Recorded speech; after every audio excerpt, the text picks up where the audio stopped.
So this is a short introduction to Slay the Spire for those who have never played the game, never seen the game, don't know what it's about. I'm going to talk a little bit about it, show some gameplay, try to explain why this is such an incredible game. There's a lot to it, and I'm not really going to go into detail on any of it. I am on an introduction playthrough. You can have up to 3 different profiles. So this is if I've never played the game before, so this is how it would look for anyone starting out. So let's go ahead and jump right in. Okay, we're going to go ahead and play.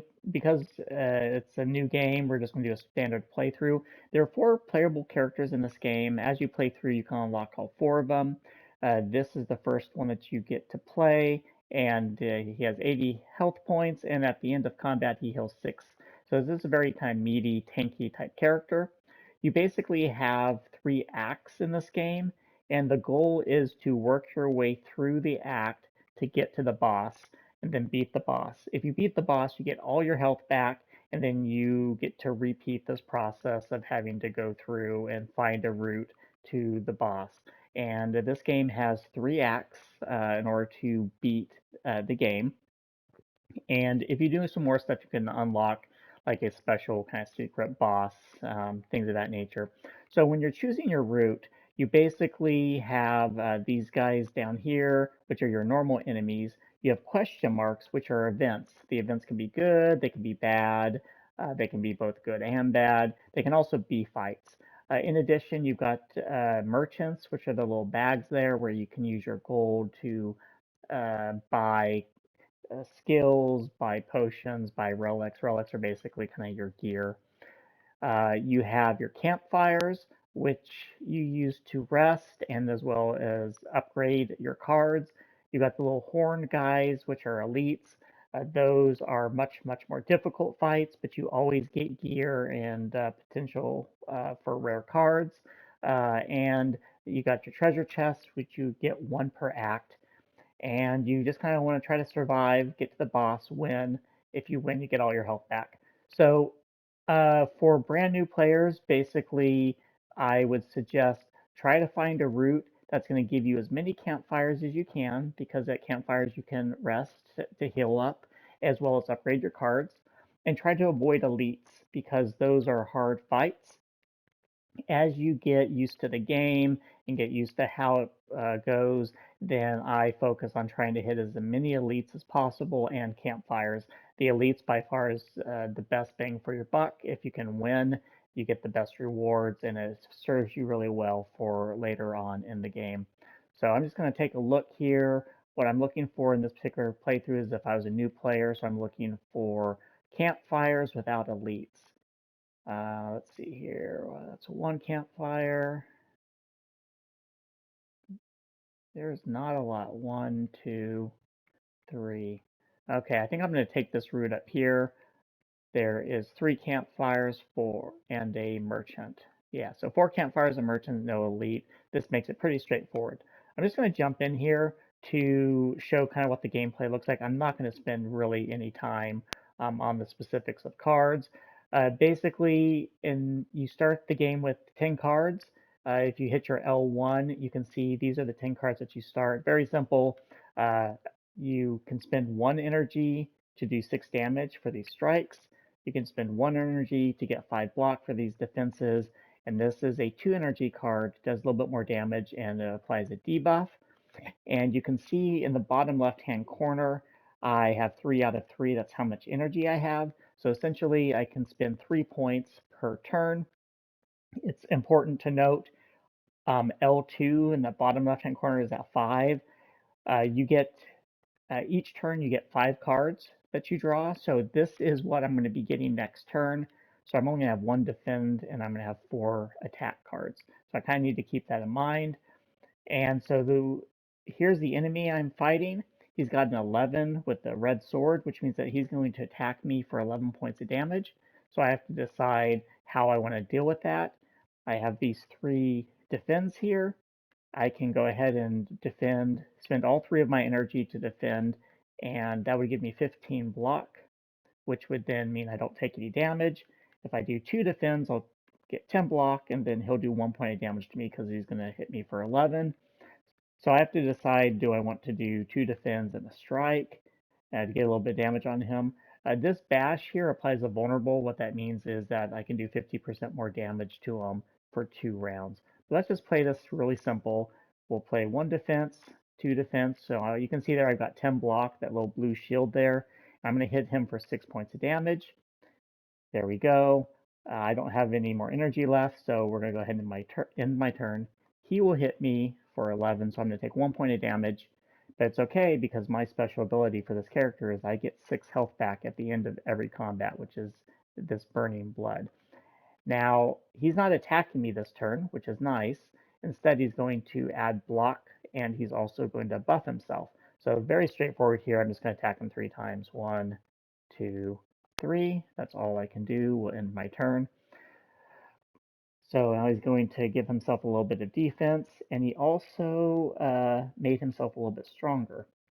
Now, because you get 5 cards per turn, and your deck starts off with 10 cards, once you go through all 10 of your cards, they then get reshuffled. So these are my 5 reshuffled cards, and that means I get 3 defenses next turn. Okay, this is my draw pile. Again, I have to decide. He's got 6 block, so he's going to hit me for 10. So do I want to hit him for 18 points of damage? It won't kill him because 6 plus 16 is 22. So I probably will defend to at least not take as much damage, and then I will hit him 1 time to get rid of the shield, another to do damage. So he has 10 health left. He's going to hit me for 5 points of damage. So I will be at 74 health. Now it's my turn, and I'm going to bash him. It's going to cost 2 energy to do it, but it's going to do 8 points of damage. It also makes him vulnerable, which means he takes 50% more damage. So you can see the strike here says 6, but because he's vulnerable, it's that little broken heart. When I actually select it, you can see it jumps up to 9. Because he's vulnerable, he takes 50% more, so this will kill him. So I'm going to kill him. I have 74 health, but then I'm going to get 6 back, so it's going to bring me back to full health. So there we go. I'm going to get healed. Now we're good. So after you do a fight, you get gold and then a chance for a card and sometimes a potion. So let's take a look at these cards here. I really don't want to spend too much time on the cards. We're going to take this headbutt. Costs 1 point of energy, does 9 damage, and I can pull a card from my discard pile and put it on my draw card. That's a nice one. Armament is also a really nice card. Let's just jump into another fight real fast. Okay, got this little bird guy here. He's not going to attack me, so that means I don't need to defend. Let's go ahead and make him vulnerable for this turn and next. And so again, that's going to do 9 points of damage because he's vulnerable. And we'll end my turn. So let's see what he's going to do. He's going to buff himself in some way. He's done a ritual. Let's see what that ritual does. Ritual. At the end of its turn, gain 3 strength. That means that every turn, he's going to do 3 damage more. So he's going to get stronger and stronger and stronger, which means I want to kill him as fast as possible. So I'm going to play my 2 strikes. Again, these do 9 points of damage because he's vulnerable for this turn. I'm going to block for 5, so he's going to hit me for 1 point of damage. And hopefully, I can kill him next turn. So now he's going to hit me for 9 points of damage. And yeah, I'll be able to kill him easy. We'll do a strike, and then we'll do this headbutt. And then he's dead. Excellent. I'm back at full health. I get 15 gold. I'm going to add another card. And we'll just do another headbutt. Why not? Again, I don't really want to go into other cards. There's so many cards and so many different effects and things that they can do. Okay, they're going to hit me for 15 points of damage. I've got 1 defense, so I have to decide what I want to do. We'll go ahead and we'll use this 1 defense here, and then we will start. We'll actually be able to kill this guy because he has 12 health, so let's go ahead and kill that guy. So I'm going to take 5 points of damage from that green slime. And let's, now he's going to, that green thing there means he's going to debuff me a negative effect. So I want to attack him. So I've got these headbutts. So we're gonna play this headbutt there, and what do I want to bring into my? We'll just bring a strike back into my draw, and then we're gonna play this headbutt here, and we're gonna bring a headbutt in. So I'm gonna be able to get one of my headbutts back. Now I've attacked him again. He only has 7 hit points, so I'll definitely be able to kill him next turn. So he weakened me, and weaken basically means I do 25% less damage. You can always go into your character to see what these effects are. So 25% less damage for 1 turn. That's okay. I can headbutt him and then kill him. So there we go. And gold. Now I've got a potion here. This is a swift potion. The potions carry on from fight to fight, but you can only do it once. It's a one-time thing. And you can see you've got slots for 3 potions. Okay, and then let's go ahead and take a look at my cards. These are blue cards, so they're uncommon. This guy here is Ghostly Armor. It's 1 energy. I get 10 block, but it's ethereal, which basically means that if I don't play it, it kind of gets removed from my hand for the rest of the combat. But we'll go ahead and play that. A lot of just fights here, so we'll do a couple more fights, and then we'll get to the campfire, and then we'll kind of move on. So now I've got 3 enemies here. These guys basically, when you hit them for the first time, they gain shielding equal to that number. So he'll gain 7 shielding, he'll gain 5. They're going to hit me for 11 points of damage. Let's go ahead and just defend twice. So I'm only going to take 1 point of damage this turn, and then we'll attack. We'll attack this guy here. He's going to buff himself, so that means he's going to be stronger next turn. So you can see defense only lasts for 1 turn and then disappears. So if I happen to have excess shielding, it goes away at the start of the turn. So you notice this guy had 4 shielding, but now he doesn't because it does leave. Now, wow, look, these guys are all attacking me. He buffed himself, so he does 3 more points of damage, but it's okay. We'll go ahead and we'll kill him with this 9-pointer. So that was a good move. So I have to decide which one of these cards I want to bring into my hand for next turn. We'll bring that guy. And then we'll hit... so this guy here, 16 plus 7, he's 23 total health, and this is 14 plus 5. So let's go ahead and let's defend. And then we'll do a headbutt on this guy so we can make sure that we kill him next turn. And I want to bring another headbutt into my hand. Okay, so I'm going to take 6 points of damage here. So that means I will have taken a total of 7. So I can't heal myself completely. But now notice they're not attacking me, so I can really go at them here. So we'll hit that guy here, then we'll kill this guy, and I can't quite kill him because my strike will only do 6 points of damage, and he's got 7. So I'm going to play this Ghostly Armor. Actually, no, I won't, so you can see what happens. So if you don't play an ethereal card, it goes not into your discard. If this is my discard, it goes into your exhaust pile. So let's go ahead and end turn. The bad guy's going to debuff me. He's going to do the Spit Web, which weakens me for 2 turns. Now you'll notice in the bottom right-hand corner now, I can R1 to see my exhaust pile. So now this is no longer in my draw. I can't use this for the rest of combat. But it's okay. I can now kill him. And we're done. And so we'll get gold. Oh, another potion. I can add another card to my deck. And this one says add a random attack in your hand. It costs 0 this turn to play. You can also upgrade cards. So if I upgrade it, it won't cost anything. We'll just go ahead and do that. Keep things simple. Okay, one more battle. Okay, this guy here, he does something called Thievery. He steals 15 gold whenever it attacks. So he's going to take all my gold away. So I need to kill him as quickly as possible. So let's go ahead and let's play this Infernal Blade just to see what kind of attack. Ooh. Okay, so I got this one here. Deal 5 damage to all enemies. Actually, this is not very good against a single enemy because this hits all. So that didn't work very well.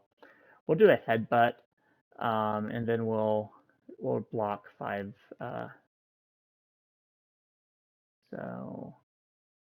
And then he just took 15 gold away, which is very unfortunate. So he's going to hit me for 10 again. Let's go ahead and do a bash. And we'll do another headbutt. and I want to bring my headbutt back into my draw pile. So he's going to hit me for 10 more points of damage. So I'm taking a fair amount of damage on this one, but in theory I'll be able to kill him next turn, and I will. Yeah, so there we go. And we'll just kill him. Okay. So I took damage, but with my healing, I still have 10. I still have 70 health. I get my stolen gold back, which is good, and then I get to add a card. We will go with this Iron Wave simple card. So now I'm at Campfire. Campfire gives you the ability to either rest or upgrade a card. So here I can rest to get 24 health back. I don't want to do that, so I'm going to Smith, which means you can upgrade cards. So this allows you to upgrade cards. So for instance, if I upgrade this, it gives me 3 more block. If I upgrade this, this gives me 2 block and 2 more damage. We'll upgrade this guy though, because now this becomes a 0 cost card, so that means basically I get an attack for free. And this is basically how the game goes. There's a lot of synergy going on. I'm not going to play anymore, so we're going to go ahead and save and quit. So I want to talk just a little bit about like the game in general. Let's go over to main game so that way you can see this. Let me turn off the sound real quick. Okay. Okay. So when you play, you basically can unlock cards. So what we just played was the red deck, the red character. So you have the strikes and the defense, but these are all the different cards. A lot of these that you have to unlock, but there's a lot of synergy, a lot of different ways ways to play. In addition to the red, you then have the green character. The only cards that are similar across the characters are the strikes and defends. You know, strikes 1 energy for 6 damage, defend 1 energy for 5 defense. Other than that, all completely different cards, how they interact, how they synergize. Same thing with the blue cards here. Again, very different play style, the way they play. Purple is the same way. Then you have colorless cards, which can be played in any deck, and curse cards. You then have these relics, which are kind of your gear, and they do lots of different things, and some of these relics synergize incredibly well with specific card combinations. And then you have your potions. Finally, you have these statistics, which is great. You can kind of see your character stats, total play time, wins, losses, then also broken down by character, things of that nature. And then what's fantastic is this run history, where you can see uh, what you've done and like the choices that you made here, some events and things of that nature. Did you win or lose? What relics you had and what cards you had. And then in the upper right hand corner, you see something called custom seed. And what this does is if you find a specific uh, game that gave you some really cool card combinations or card and relic combinations or just some really surprising, interesting things, you have the seed for that, so that way you can do it again. In fact, you can see here that I played this one and it had that seed, and then I played it again because it was so fun and interesting. So it's really kind of cool that, and then you can share the seed with other people. So if someone has a really cool, interesting game, they can share that with other people, and that person that puts in that seed can kind of play and get, kind of see the same results.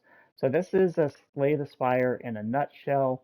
It's looks kind of simple, I think at first glance as far as how the game plays, but there is so much depth to it, so much interesting synergy. The best part of the game is when you're forced to play with cards that you don't normally play with, and you find out that they work magically together. And because every game is random, you don't know what cards you're going to get. So you might have a favorite card or two, but you might not ever get those in a particular run. And if you don't, then you have to play with the cards that you're given. And again, that can bring out some really unexpected and really surprising and really cool things. So that's Slay the Spire in a nutshell. A very fun game, incredibly well balanced. You basically lose if you make poor choices. And as you play the game, you learn how to make better and better choices as far as card selection. Do I select a card? Do I skip a card? which route do I take? Things of that nature. And you kind of get better, and this game forces you to become a better player, and know how the inner workings of the game works in order to advance further and further. So that's the game. A brilliant game, a fantastic game, and I encourage anyone who enjoys anything that's remotely related to strategy to give it a shot to see if they like it.